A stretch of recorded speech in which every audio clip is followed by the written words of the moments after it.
कुकरच्या शिट्टीच्या वाफेतून येणाऱ्या सुगंधाने समजून जायचं की आजचा पदार्थ किती टेस्टी झाला आहे. तर आज मी बनवलेला पनीर पुलाव.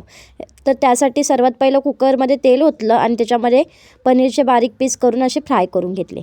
पनीरचे छान असे पीस फ्राय झाल्यावर लगेचच त्या तेलामध्ये खडे मसाले घालून घेतले. त्यासोबत मिरची, कांदा घालून घेतला आणि छान भाजून घेतलं. कांदा भाजल्यानंतर मग त्याच्यात घालून घेतलं इथे शिमला मिरची आणि टॅमॅटो बारीक चिरून.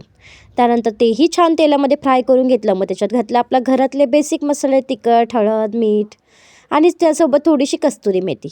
छान परत एकदा परतून घेतलं. मग त्यामध्ये घातले हिरवे वाटाणे आणि त्यासोबत मग तांदूळ स्वच्छ धुवून घालून घेतले आणि ते 1 ग्लास तांदूळ होते त्यामुळे 2 ग्लास पाणी ओतून घेतलं आणि पाण्याला छान उकळी काढून घेतली.